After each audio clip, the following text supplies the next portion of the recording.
మారుమూల గిరిజన తండాకు చెందిన జాటోత్ హుస్సేన్ నాయక్ను షెడ్యూల్ తెగల జాతీయ కమిషన్ సభ్యుడిగా నియమించడం అరుదైన గౌరవమని బీజేపీ జాతీయ కార్యవర్గ సభ్యుడు గరికపాటి మోహన్ రావు తెలిపారు. మహబూబాబాద్ జిల్లా కేంద్రంలో నిర్వహించిన ఆత్మీయ అభినందన సభలో హుస్సేన్ నాయక్ను ప్రత్యేకంగా సన్మానించారు. ఈ సందర్భంగా మోహన్ రావు మాట్లాడుతూ గిరిజన సమస్యలపై పోరాడాలని, పేద తండావాసుల కష్టసుఖాల్లో అండగా నిలవాలని హుస్సేన్ నాయక్కు సూచించారు. ఈ మానవుల బిడ్డలు మా సోదరులు నన్ను నమ్మకున్న కార్యకర్తలు ఉండొచ్చు, మా మిత్రులు ఉండొచ్చు, మా అక్క చెల్లెలు ఉండొచ్చు.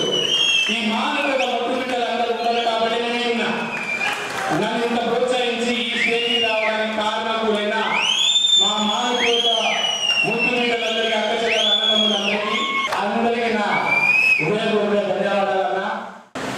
కుటుంబాలకి సంక్షేమం కోసం వాళ్ళ మంచి చెడులు, వాళ్ళ బాగోగులు, వాళ్ళ కష్ట సుఖాలు తెచ్చుకొని వాళ్ళకు న్యాయం చేయాలనేటువంటిది ఇది ఒక సంస్థ.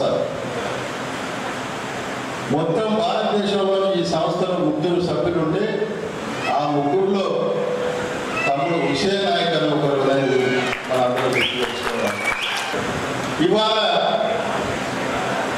మీ తాయాతండలో ఉన్నటువంటి మీ కుటుంబం ఎంత ముఖ్యమో ఈ దేశంలో ఉన్నటువంటి గిరిజన సోదరి సోదరులు కూడా మీకు అదే ముఖ్యం అని చెప్పేసి మనసులో గుర్తుపెట్టుకోవాలని చెప్పేసి ఇక్కడ రాజకీయ